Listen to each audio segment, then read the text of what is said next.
안녕하세요, 최호섭입니다. 네, 2025년이 시작됐죠. 작년에 좀 여러가지 사건들도 많고 좀 뒤숭숭하게 새해가 시작됐는데, 올해 첫 인사드리면서 올해도 재밌는 얘기들 또 좋은 소식들 많이 전해드릴 수 있도록 노력하도록 하겠습니다. 네, 그래서 오늘 2025년 첫 이야기는 CES 2025입니다. 벌써 또 새해가 왔구나 라는 게 이 행사에서 느껴지는데, 제일 주목받는 건 아무래도 키노트, 이제 기조 연설이죠. 올해도 이제 엔비디아 젠슨황 CEO가요, CES 2025의 기조 연설을 맡아서 했습니다. 가만 보면은 젠슨황 CEO는요, 지난 10여 년 정도 이 CES 키노트의 중심을 잡아왔고요. 여러 키노트 행사들 중에서도 가장 인기가 많은 게 바로 이 젠슨황의 키노트입니다. 저는 올해 가지는 못했지만 행사장은 가득 찼고요. 저도 갔을 때 보면은 현장에 들어가는 것 자체가 쉽지 않을 정도로 사람이 많습니다. 왜 이렇게 엔비디아의 키노트가 큰 관심을 받고 있을까요? 2010년을 전후로 해서 가전의 영역이 좀 바뀐 것 같아요. 사실 그 전까지는 이 본질적인 부분들, 그러니까 화질 좋은 TV나 뭐 시원한 냉장고, 아니면은 뭐 옷을 잘 빠는 세탁기, 이런 부분들에 좀 집중이 돼 있었거든요. 그리고 이 컴퓨터와 인터넷은요, 그 안에 한 부분이 아니라 그냥 컴퓨터는 컴퓨터대로, 또 인터넷은 또 컴퓨터의 부가적인 서비스, 이런 정도로 가치를 좀 지금과는 다른 가치를 갖고 있었죠. 근데 2010년 넘어서면서 이제 스마트폰이 활발하게 보급되고요, 작은 프로세서들을 통해서 더 컴팩트하고 이 직관적인 운영 환경들이 접목되면서 가전이 이제 컴퓨터와 본격적으로 결합되는 움직임이 이어져 왔죠. 그러면서 가전의 가능성이 넓어지기 시작했습니다. 가전이 이전과 전혀 다른 상상을 할 수 있게 된 거죠. 그 중심에는요, 인공지능이 있었습니다. 그게 지금 같은 딥러닝이라기보다는요, 인공지능을 좀 흉내내는 수준으로 시작되긴 했지만요, 음성비서 이런 서비스들이 뜨기 시작했고, 또 스마트 가전, 자율주행 자동차 같은 것들이 이 CES의 새로운 또 가장 뜨거운 주제로 떠올라 왔었죠. 그리고 그 모든 부분에서 기존의 CPU가 아니라 이 병렬 연산의 중요성이 늘어나면서 이 GPU의 영역이 주목받기 시작했습니다. 엔비디아는 그 키워드에 거의 모두 발을 담그고 있죠. 자율주행 자동차에 필요한 차량용 컴퓨터도 있었고요. 또 그 관련 플랫폼들을 함께 발표해서 이걸 쓰면 자율주행 자동차를 어렵지 않게 만들어낼 수 있다라는 거를 설명할 때도 있었고, 또 딥러닝이랑 뭐 생성형 AI 같은 것들이 본격화되기 시작하면서부터는요, 이 고도의 연산이 가능한 AI 데이터 센터 컴퓨터들이 공개되기 시작했습니다.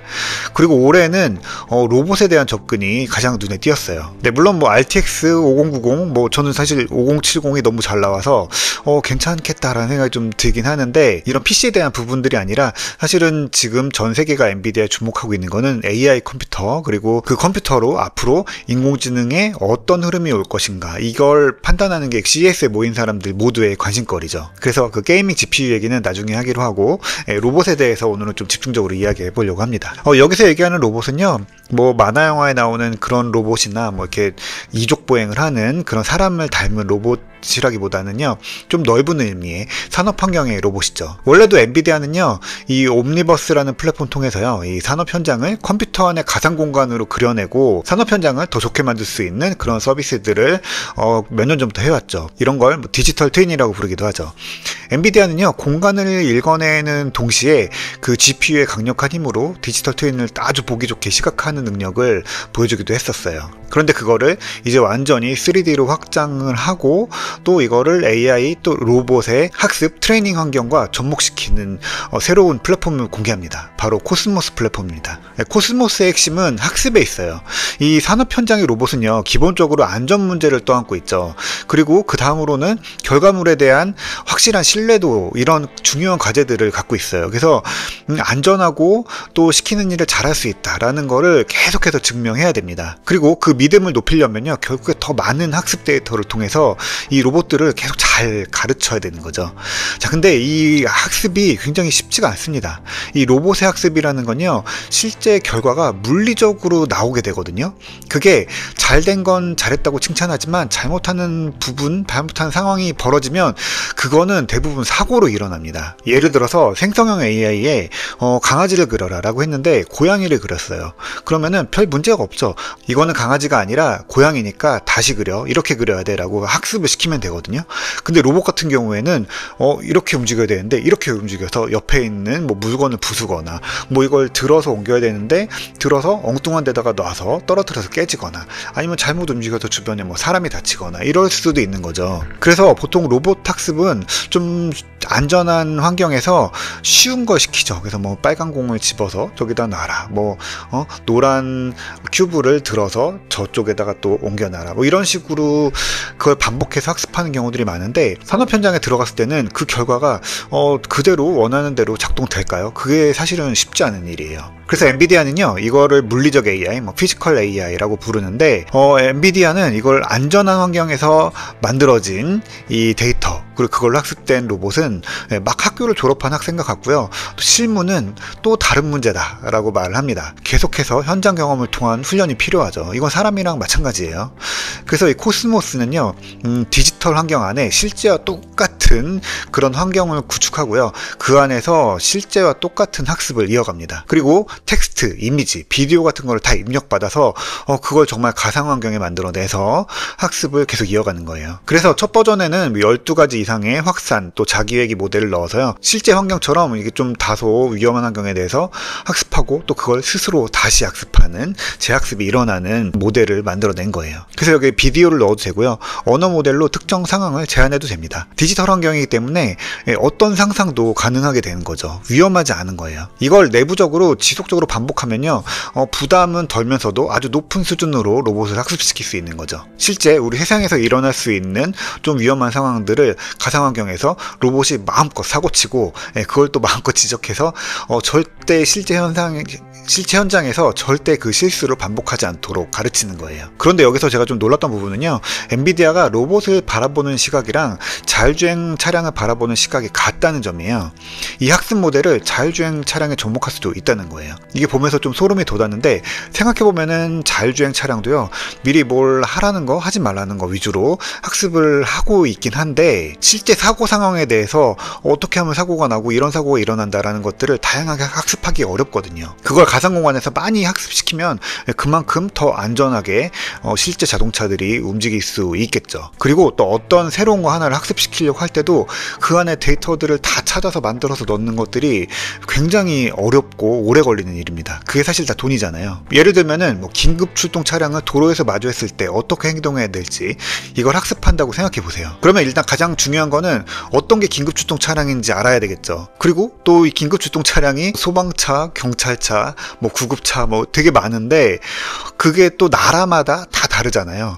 이걸 전 세계 차량에 대해서 하나하나 데이터를 만들고 입력하는 게 아니라요, 인터넷에 올라와 있는 다양한 긴급 차량 이미지를 수집해서 그냥 집어넣고 스스로 학습할 수 있도록 하는 겁니다. 그래서 이미지만 막 집어넣으면은 그 이미지를 바탕으로 그걸 3D 오브젝트로 만들어서 실제 도로에 다니는 것처럼 그 가상 공간에다가 만들어 놓는 거죠. 그러면은 다음에 실제로 그 차를 만났을 때 이렇게 반응해야 되겠다라는 것들을 쉽게 알려줄 수 있는 거예요.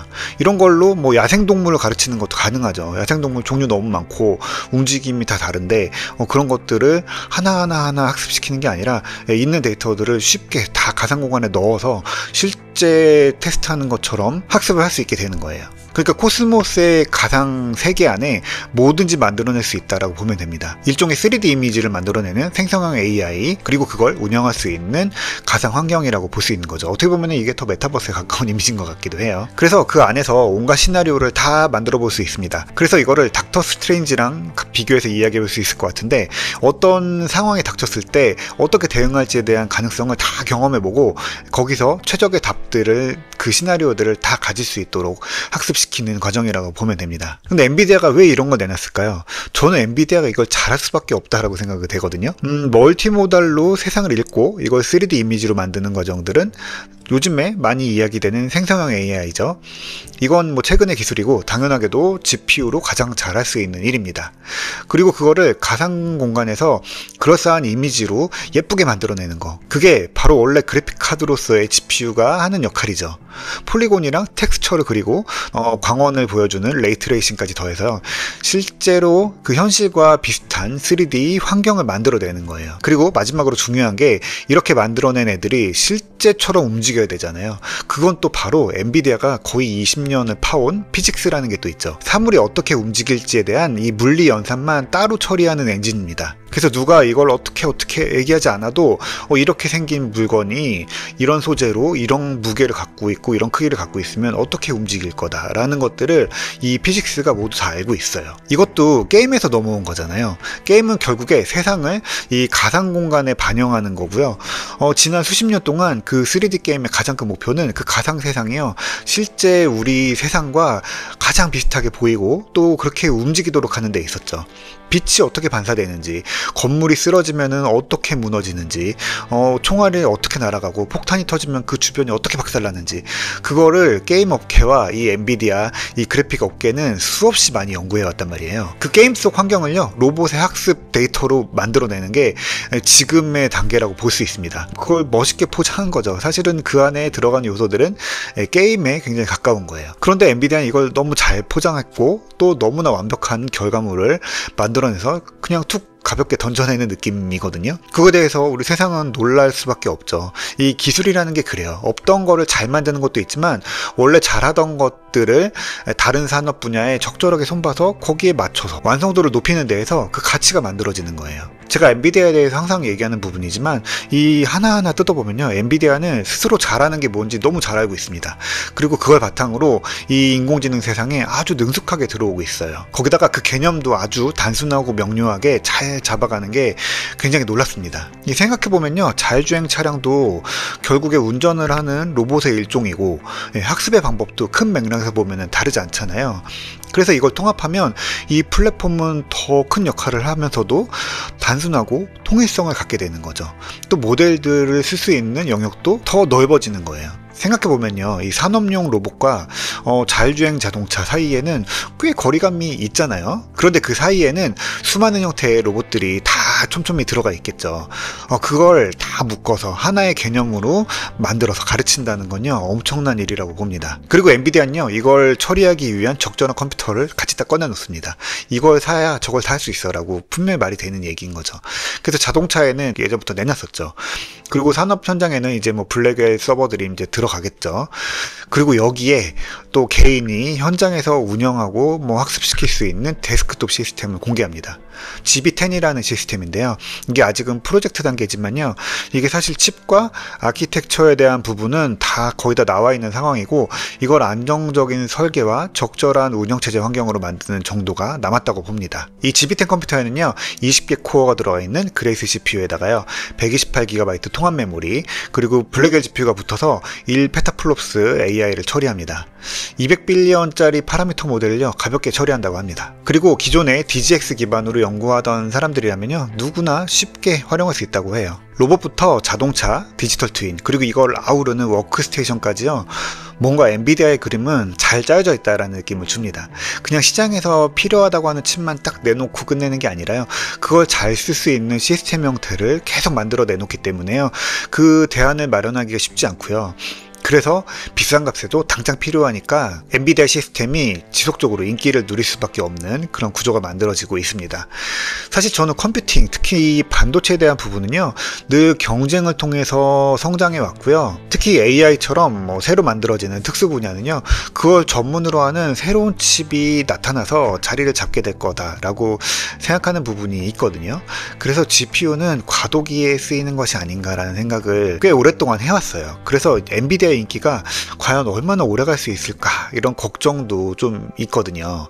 그런데 요즘에 엔비디아의 행보를 보면요, 그 환경을 결국에 GPU 기반의 시스템을 바탕으로 이끌어낸다. 뭔가 또 새로운 걸 만든다고 하더라도 그 기본 틀 안에서 발전을 시킬 거다라는 생각을 해봅니다. 그래서 언젠가 지금의 GPU와 전혀 다른 방식의 다른 형태의 칩이 나온다고 해도요, 결국에 개발과 운영 이런 프레임워크를 그대로 지고 브랜드의 연속성과 호환성을 제공할 수 있다고 하면요, 엔비디아는 어떤 형태 또 어떤 구조의 컴퓨터를 내놓는다고 해도 사람들은 그냥 이질감 없이 쓰던 대로 엔비디아 컴퓨터를 쓸 것 같다는 생각을 합니다. 쿠다가 사실 그렇게 자리를 잡아왔잖아요. 이번 키노트에서 그 부분이 되게 잘 보여서 엔비디아의 놀라운 행보는 올해도 계속될 것 같다라고 확신이 들고 있습니다. 그래서 오늘은 엔비디아의 로봇에 대해서 이야기를 해봤고요. CES 동안에 재밌는 이야기들이 좀 올해는 많이 있을 것 같아서 또 다른 CES에 대한 이야기 가지고 다시 찾아오도록 하겠습니다. 오늘 얘기가 재밌으셨으면 구독, 좋아요도 눌러주세요.